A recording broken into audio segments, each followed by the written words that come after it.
Hello and welcome to Yesterday Today, the offshoot podcast to Dark Histories. This is for the week of Sunday, the 5th of October.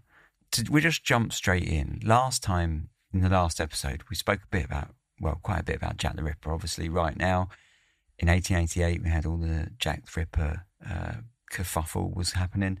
And in the last episode, we left off with newspaper coverage still being somewhat lukewarm about who was doing the killings. There wasn't any big grand panic just yet. We had a few that were beginning to link the first two murders.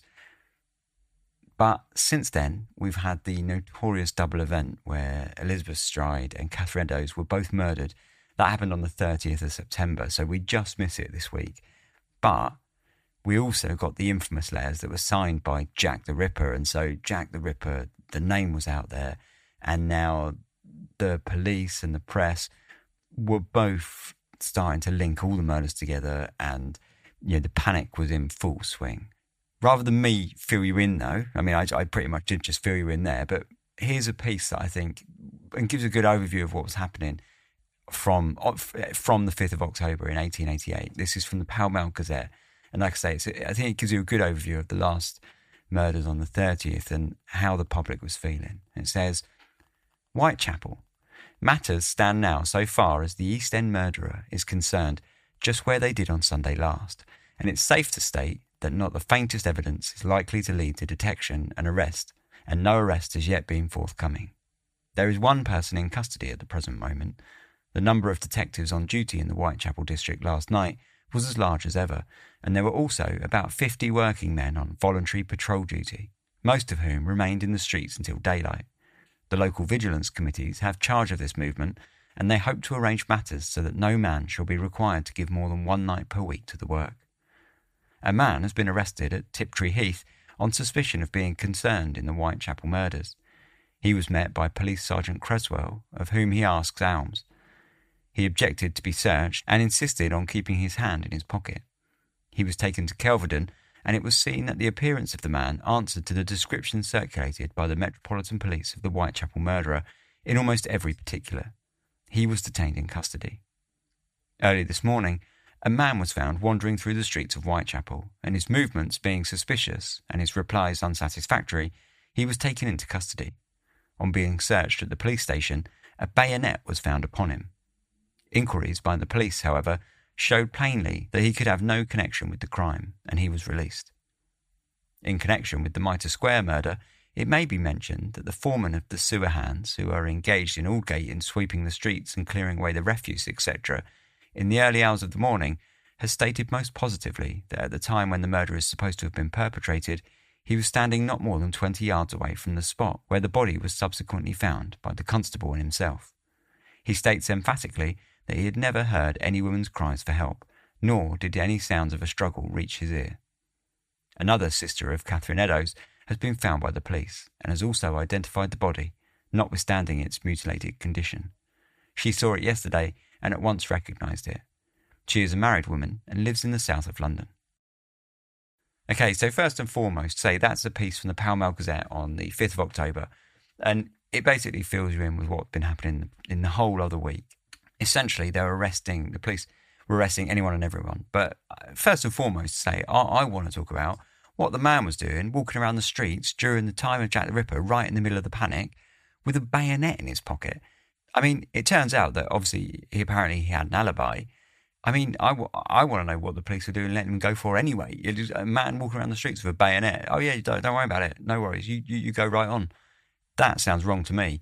There is a possibility that the bayonet can be explained because at the time, as I said, the whole panic of Jack the Ripper was pretty much in full swing. And there were a whole series of arrests of people that were, quote unquote, pranking the public by doing things like they were like bursting into cafes or pubs, pulling knives out, and sort of saying, oh, I'm Jack the Ripper, like it was just a big joke. So, maybe he was doing something like that. There was obviously a lot of drunkenness involved with these kind of, say, pranks. But yeah, there were a lot of arrests made for people like that seemed to think it was a funny idea to pretend to be Jack the Ripper. I mean, I'm not a stick in the mud. Like, I'm up for a good joke. Let's all have a good time. But it just seems poorly advised to me to walk around with a bayonet. But there you go. The first man that they spoke about being arrested in Tiptree Heath, I thought is quite interesting, and it's a good demonstration as to how far the panic was spreading, because Tiptree Heath is absolutely nowhere near Whitechapel. It's not even in London. It's in Essex, about 55 miles-ish, like east and, well, even northeast a little bit of Whitechapel. But this story is not at all unusual. In the week of the 5th of October, there were countless arrests made, all on people that sort of looked a bit suspicious in the street, or people thought they matched the description. Most of the time, it was all quite loose. Like I say, the panic was basically full on at this point. It seemed everyone was in a bit of a fuss. The police didn't really know who they were looking for, and they were really keen to not be made to look incompetent, I think. So they were just making a lot of arrests, and they were releasing everyone just as quickly. Sadly, a lot of these people, their names and stories are long gone. So like the man in Tiptree Heath, I couldn't find out who that was, which was a bit of a shame. Saturday, the 6th of October, so the very next day, was an interesting day in the press. Handbills were posted with a reward for £500 for anyone offering information on that would lead to the arrest of the Ripper. Now this is, a lot of money. It's getting up there for like about £80,000, or near enough $100,000 in today's money. And again, I think this just really reflects the panic. A lot of the panic was to do with like the letters and the postcards that were being received in the press at the same time as well. And the 6th of October saw a new one, which is now like infamous, which I think is mostly well known for being called the Saucy Jackie postcard. And that arrived on the morning of Saturday, October the 6th. And it was pretty widely reported on. This story features that, and it's taken from the North London News. A mysterious postcard. A postcard bearing the stamp London E, October 1, was received on the morning of the day's date, addressed to the Central News Office, the address and subject matter being written in red, and undoubtedly by the same person from whom the sensational letter already published was received. Like the previous missive, this also has reference to the horrible tragedies in East London, forming indeed a sequel to the first letter. It runs as follows. I was not codding, dear old boss, when I gave you the tip. You'll hear about Saucy Jackie's work tomorrow. Double event this time. Number 1 squealed a bit, couldn't finish straight off, had no time to get ears for police. Thanks for keeping last letter back till I got to work again. Jack the Ripper. This card is smeared on both sides with blood, which has evidently been impressed thereon by the thumb or finger of the writer, the corrugated surface of the skin being plainly shown. Upon the back of the card, some words are nearly obliterated by a bloody smear. It is not necessarily assumed that this has been the work of the murderer, the idea that naturally occurs being that the whole thing is a practical joke. At the same time, the writing of the previous letter, immediately before the commission of the murders of Sunday, was so singular a coincidence that it does not seem unreasonable to suppose that the cool, calculating villain who is responsible for the crimes has chosen to make the post a medium through which to convey to the press his grimly diabolical humour. The mysterious letter and postcard are still in the hands of the police, and it is probable that a photograph of them will be taken. So, right, this postcard is the Saucy Jackie postcard as it's known now. Contemporary times, it was actually pretty interesting to the police. So this piece says that, most people just sort of believe it to be a hoax straight away. But the police were not so sure about that. Up until now, they'd received a bunch of communications. You had the Dear Boss letter before this, and a bunch of other parcels and letters that were being sent into the police and the press. And almost all of them were taken as hoaxes. But this one, having quite specific information, did make the police take it more seriously, and they even published a copy of it in the press, hoping that someone might recognise the handwriting. More recently, linguistic analysis has been done that link this one to the Dear Boss letter and say that they're almost certainly written by the same author. But, and this is a pretty big but, a journalist of the Star newspaper, who were the big boys who were profiting massively out of Jack the Ripper at the time by, printing, they went all in on this Jack the Ripper story. the Star, whenever you read books about Jack the Ripper, you'll 100% undoubtedly find quotes from the Star. And anyway, a journalist from the Star later admitted to writing both the Dear Boss letter and the Saucy Jackie postcard in order to keep the story alive for the newspaper. But again, it's still debated as to whether or not that's true. So that's interesting. So, even until today, the Dear Boss and the Saucy Jackie letters there's some debate around as to if you believe them to be true or not. I think there's a lot that goes against them, and I think they probably are just hoaxes. The big reason the police were more interested in this one was, say, because it seemed to be postmarked on the same morning. The thing is that the press and the telegram service worked so quickly that it still could have happened that way. It still could have just been a stranger who read the newspaper and then wrote that, or even more likely, a journalist that had the information already before the papers went to press who wrote it, and that would back up the journalist who said that he wrote them. So, I don't necessarily think they're real, but undeniably, these postcards did create more chaos and more panic in the streets. I think one interesting thing to note with the thumbprint on the back, there was a thumbprint in blood, and it would obviously have been a massive clue should fingerprinting have been a thing in 1888, but it wasn't quite there yet. But the thing that I found interesting was, even though it wasn't there were letters written into the papers from the public, from writers who did suggest exactly that, and suggested that they look at the thumbprint to find the fingerprint of the murderer. And I thought that was pretty cool to see ordinary members of the public being so far ahead of their time, and being so up with the sort of, I guess, scientific advancements of the day. I thought that was really cool to see. Anyway, nothing else really happens with Jack the Ripper this week, so we'll leave it there. That's a general overview, and we certainly will be coming back to it in future episodes over the next, I guess, 3 or 4 weeks. But anyway, we have pretty much another full month of panic and anxiety and random arrests before the next big story. So the next story, anyway, moving away from 1888 and Jack the Ripper, we're going to look at a story from 1903. And this is going to take up the rest of the episode because, I think you'll agree when you see the headline, precisely why I was so invested in this story and why I went down a massive rabbit hole for this episode. But firstly, I just stumbled across this headline. I was doing some research for another episode about a month ago, and I just accidentally sort of stumbled across this headline and thought, right, that's going in Yesterday Today. And I put it to one side for Yesterday Today. And I guess, here it is. I think, you'll agree with me that the headline is worthy of attention because the headline was just simply 2 words, and it said, Haunted Bread.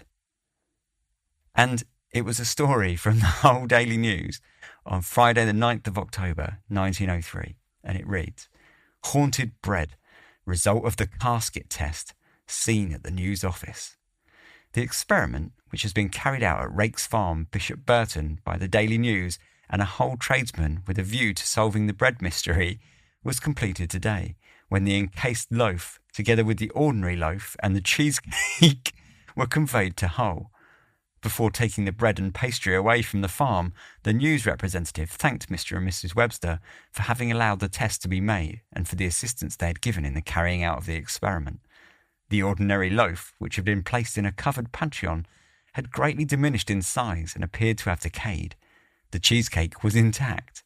The casket was opened at the offices of the Whole Daily News this evening, when it was found that the loaf had not vanished. It has been proved that the spirits cannot get into a casket even if they can overcome a safe. The casket was made and opened by Mr. King, sanitary engineer, Hull. Right, I have no idea what's going on here at this point. I've read this story, and I thought, no idea, but I need to find this out. There's clearly more to this, and I need to get into it. Need to get into the weeds. What is this loaf, for starters? And what's a cheesecake doing there? Why are they introducing cheesecake? I love the fact that the story is even presented like this, with no background information. Like normally, when you get follow-up stories, you print a little piece of background information so people might know what's going on. Not here, nothing. You just that's purely your fault. If we don't know what's happening, that's our fault. I guess we're just expected to have known about the haunted loaf, and I suppose that's fair enough. I suppose if you live locally, you would know about the haunted loaf. Anyway, I had to trudge all the way back to the 3rd of September for the first story, which I'm aware is sort of breaking the rules of Yesterday Today, and we're well out of our week of the 5th of October now. But, I did find the original story from the 9th of October, so I guess that's kind of fair. Anyway, like I say, this story certainly merits investigation. I think we'll all agree. So, frustratingly though, despite it being the first story on the 3rd of September, it still jumps into the middle of the story a little bit. It really is as if they printed the story as if everyone already just knows the background. So, I'll just lay it out. Here it is. This is the first story. And it says, The Bishop Burton Mystery. Loaves still disappearing. A visit to Rake's farm. Special for the whole news. In these very hard matter-of-fact days, when everything out of the ordinary is submitted to analysis, turned inside out and subjected to critical investigation of the most searching kind, it is difficult to come across anything which cannot be satisfactorily accounted for according to natural laws, or explained away as the result of an abnormal freak of the imagination. There are those who believe in spooks. That is the slang way now of describing these psychical entities which are supposed to operate in a mysterious way, not only upon our minds, but sometimes upon our more material belongings. But there are more who refuse to believe in anything that smacks of the supernatural. Now, though I am inclined to believe with Hamlet that there are more things in heaven and earth than are dreamt of in your philosophy, Horatio, I am very sceptical respecting the stories of playful spirits who perpetrate annoying tricks upon us as mundane folk. Nevertheless, I must confess that I am more than puzzled by the mysterious operations that are being carried on at the Rake's farm, near the village of Bishop Burton, by some mysterious trickster, whether he or she be spiritual or merely corporeal. As readers of the whole news know, well, I'm just going to break in here. We don't know anything, so thanks for finally deciding to clue us in. Yeah, it goes on. As readers of the whole news know, for the past 6 months, the occupiers of the farm in question, Mr. and Mrs. Webster, have been suffering the annoyance of having their bread carried off in the strangest of fashions. Loaves have constantly, day by day, been disappearing gradually, almost before their very eyes, and notwithstanding all they can do, every attempt to fathom the mystery of how the loaves have gone has been baffled, and they are today as far from solving it as ever, for the extraordinary phenomena was, at least up to Saturday last, being continued. Being at Bishop Burton on Saturday afternoon, I determined, on behalf of the whole news, to call upon Mr. and Mrs. Webster to hear from them personally what they had to tell, and to see with my own eyes anything that there was to see. It was evening as I and 2 lady friends rode our bicycles up 2 miles of steady incline leading from the village to the farm, which stands by itself, isolated by long distances from any other human habitation. It was a tough, tiring pull up the hill against a strong headwind, but we were repaid for the toil, for when the farm was reached, the landscape was charming. The setting sun was flooding a field and wood with a golden glory, and the gloaming was coming on, making just the atmosphere suitable for hearing about the doings of ghosts. Crossing the farmyard, which was just then filled with as splendid a lot of poultry of all kinds as any farm could wish, we made our way to the door of the house, a roomy and substantial building. Mrs. Webster herself responded to our knock, and very readily, on learning our errand, consented to tell us all she knew. Courteously inviting us to enter and be seated in her comfortable parlour, she asked if we would like to see some of the bread. Of course, we said we would. In a minute or so, she appeared bearing a tray on which were portions of several ordinary quartern loaves, which had been baked in tins. They were in various stages of demolition. These, she said, are all we have now. They were baked on Wednesday, and you see what there is left. Some of them had been cut from, having been used for the food of the family, but all of them bore unmistakable evidence of having been treated in other than the ordinary manner of consumption. Something different from a knife had been employed for the purpose of diminishing their size. They appeared to have had the crust pulled off, and large portions of the softer bread then torn away. One loaf, which had not been cut, had lost a large portion of one side of the top crust, and a part of one side was gone. In other cases, there was hardly any crust on the pieces at all, nothing but the crumbly interior being left. The bread was all fresh and good. There were no impressions of fingers, nor any signs of gnawing with teeth. It appeared as though the portions that had mysteriously disappeared had been dragged off by a force that left no trace behind upon the remaining parts. Mrs. Webster is a lady of much intelligence, and by no means one to be easily imposed upon. She entered with the utmost frankness into conversation with us. Want of space will doubtless prohibit my repeating all that passed, and much that she said has already been made public in the press. She, however, said that some things had been stated that were not correct, for it is perhaps only natural that there should be exaggeration in connection with such an extraordinary affair. When it first began, she said, we thought it was done by rats or mice, and we did all we could to find out if it was so before we said anything. It began the first week in March. We set rat traps and mice traps around the bread, but they were of no use. We caught nothing. We put flour on the boards round what the bread was in to see if there were any footprints of mice or rats, but there were none. The bread went just the same, though. Does it go by night or day? It goes both night and day. Is there any particular time it goes? No, it goes any time. If you lock it up, is it the same? Just the same, it makes no difference. Would you like to see where we have locked it up in the dairy? We expressed our desire to do so, and Mrs. Webster led us to the room, down 2 or 3 steps, where there was a strong square box. This, she said, has a padlock on it. We put it in there and lock it up, but in the morning some of it has gone all the same. There is a loaf in there now. I don't know if any has gone from it. Taking out a loaf, she examined it, and it appeared to be intact. No, she remarked, that has not been touched yet. She then showed us a tub with a lid in which the bread is also placed, and from which it disappears. She told us of the ex-policeman, Mr. Berridge, who had been employed by them to watch to see if he could find out anything. But he had failed to see anything. He had brought some bread with him, but that had vanished the same as the other. It made no difference what bread it was all stolen in portions at a time. Mr. Berridge had put some in places where only he knew about. Still some of it had gone, like wasting away. Is nothing but bread touched? I asked.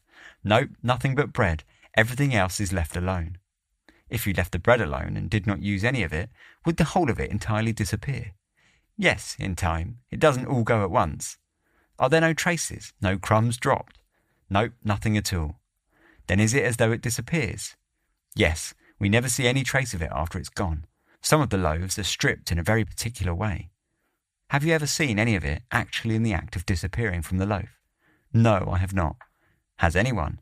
Some have said that they thought they did, but I don't think they have. One day, when we had a baking, we put the new bread on the table, and when we came to look at it, some of it had gone while we were in the room. We have put bread in all the rooms in the lower part of the house, but still it goes. It must be a very hungry ghost, we remarked. Mrs. Webster faintly smiled an affirmative. Is it true that you have heard noises? Yes. Has there been any singing? Yes, there has been singing, and other things. What those other things were, Mrs. Webster did not seem disposed to say, but she replied that this was always in the night time. Are you not afraid? Asked one of my lady friends. Well, no, said Mrs. Webster with a sigh. I'm getting used to it, but it's causing my mother, who is over 80 and lives with us, to suffer a great deal. You are not spiritualists? Queried my friend. Oh, no, quickly replied Mrs. Webster. Has anyone from the Psychological Society applied to make an investigation? No, she responded, but we have had very many letters from all parts. We do not answer them. We have not time. She added, some think we could put a stop to it. We would if we could. It is a great loss to us. Some people say one thing and some another, but we do not know what to do, nor how to explain it, nor what to think. After some further conversation concerning the strangeness of the matter and the difficulty of obtaining a solution, we offered our condolences. We thanked Mrs. Webster and we left, more mystified than ever.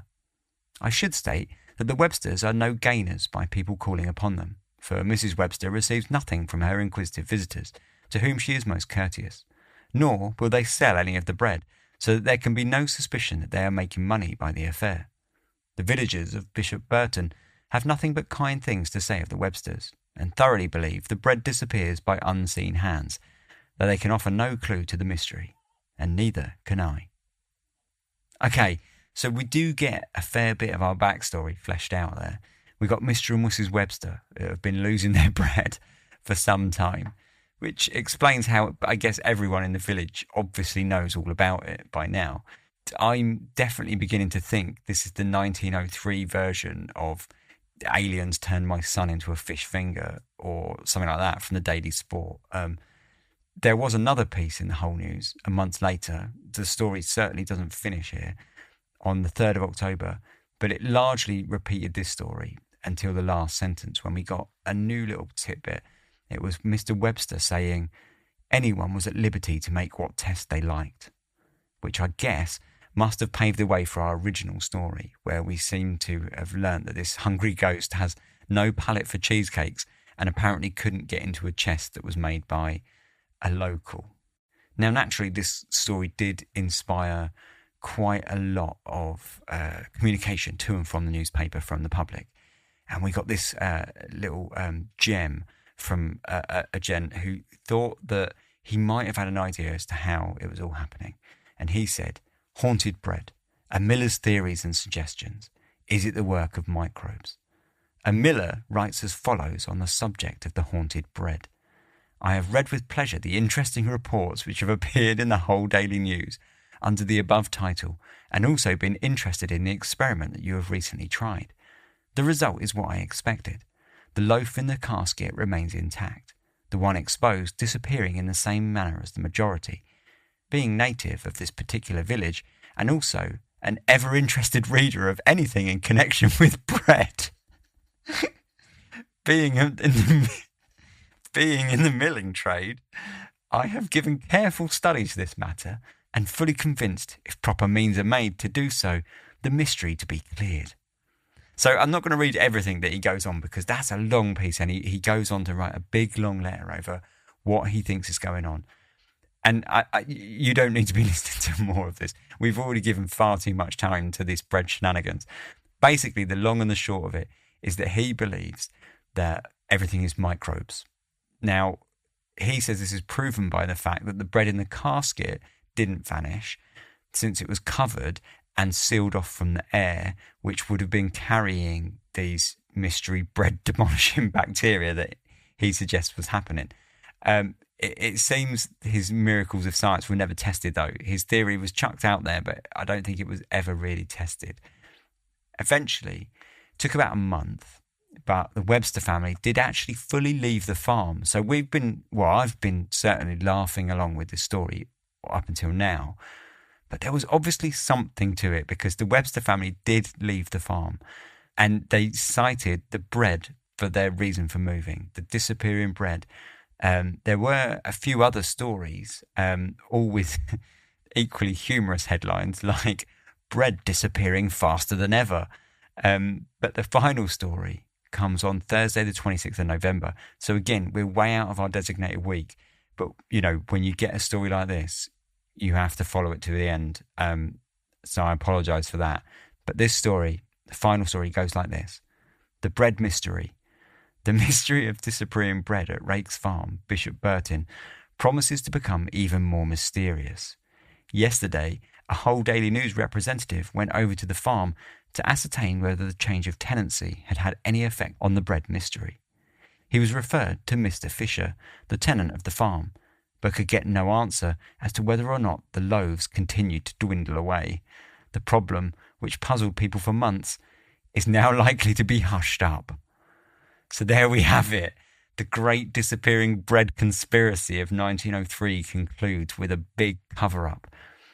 There is one happy end to this story, though, and that's a few days later, the intrepid and, must I say, quite legendary whole news reporter made his way to Webster's new house in a completely different village, and did interview the Websters briefly. And they told him that we are able to keep the loaves sound here. It's a real treat to find a sound loaf in the Pantheon. So all's well that ends well with that story. And that, I guess, is just about all we have time for, because the loaf story really went on. I got a bit carried away, I guess. I just saw the headline and I had to go with it. I hope you'll agree with me that it was well worth it, and that when you see a headline like Haunted Bread from 1903, you just have to follow that path no matter where it goes. And that is why Yesterday Today will always be a spin-off episode, I guess, of the Dark Histories podcast. So thank you very much for listening. I hope you enjoyed this episode. Until next week, I'll be back mercifully with a real Dark Histories episode. and another 2 weeks for another one of these travesties. Thank you very much for listening. Cheers. Sleep tight.